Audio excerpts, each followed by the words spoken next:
Selamat malam, apa kabar Sobat Kompas TV Banjarmasin? Senang kembali bisa menyapa Anda di Jejak Digital, program yang mengabadikan setiap momen penting di Banua kita. Hari ini Selasa 16 Desember 2025. Malam ini kita punya catatan jejak yang cukup beragam. Mulai dari keluhan warga soal jembatan di Trikora yang bikin kendaraan terguncang hebat. Lalu ada kabar baik soal uji coba halte baru buat pengguna Trans Banjar Bakula. Kita juga akan melihat aksi nyata Balakar 654 yang turun ke jalan demi saudara kita di Pulau Sumatera. Dan juga perkembangan Koperasi Merah Putih di Kota Banjarbaru. Mari kita buka jejak digital selengkapnya.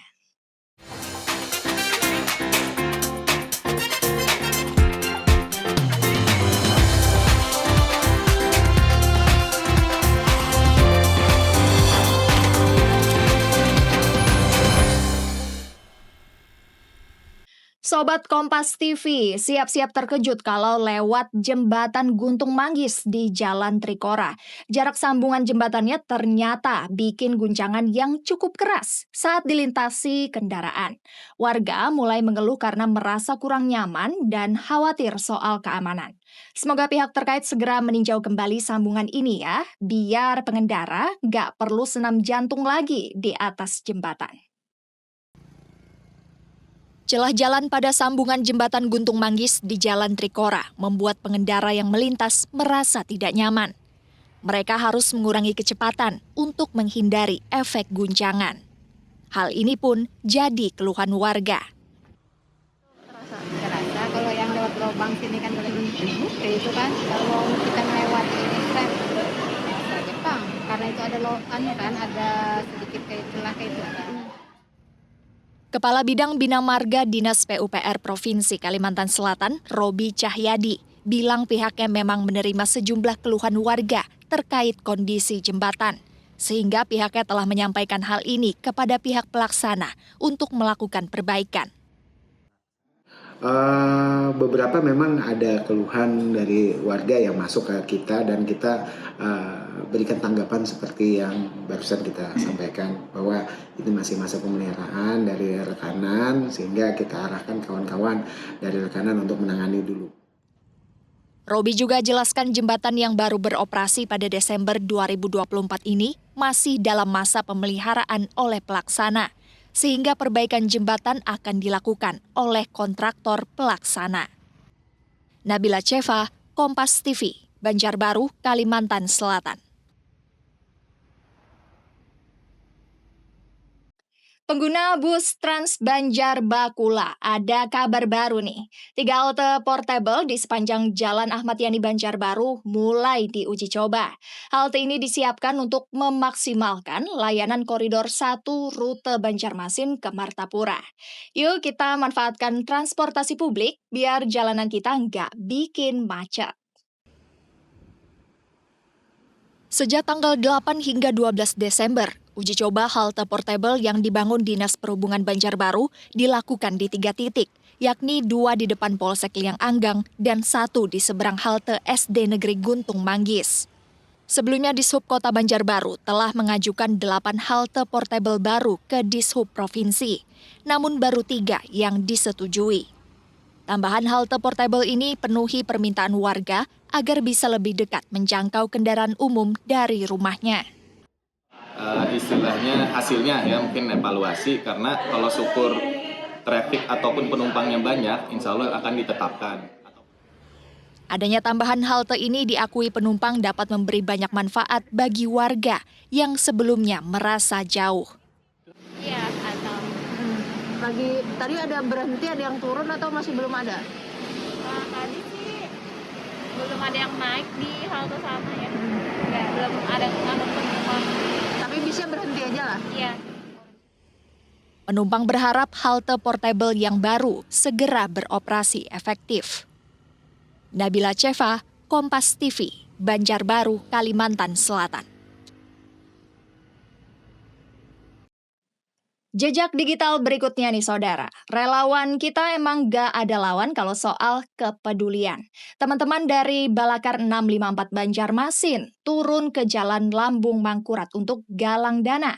Uang yang terkumpul bakal dikirim untuk membantu korban banjir bandang di Pulau Sumatera.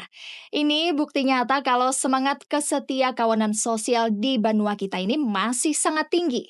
Salut!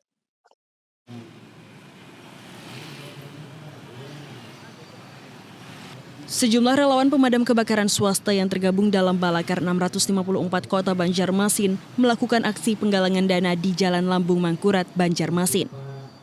Aksi ini dilakukan untuk membantu korban bencana banjir bandang di Aceh, Sumatera Utara, dan Sumatera Barat sebagai bentuk solidaritas dan kepedulian terhadap sesama.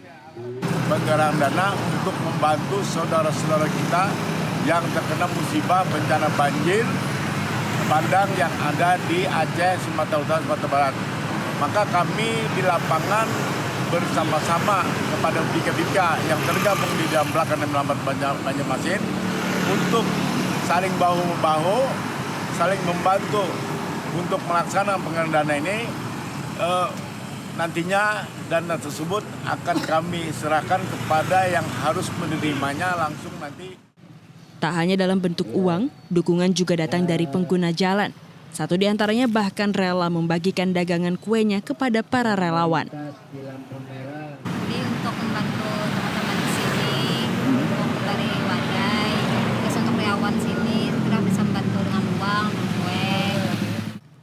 Dana yang terkumpul kini sudah mencapai 20 juta rupiah lebih dan aksi donasi masih terus dilanjutkan dalam beberapa hari ke depan.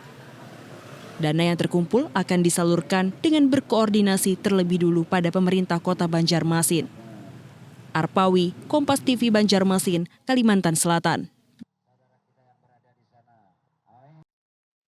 Banjarbaru jadi kota percontohan Koperasi Merah Putih, tapi ternyata ada tantangannya nih. Para pengurusnya sekarang lagi diasah skillnya lewat peningkatan kapasitas SDM.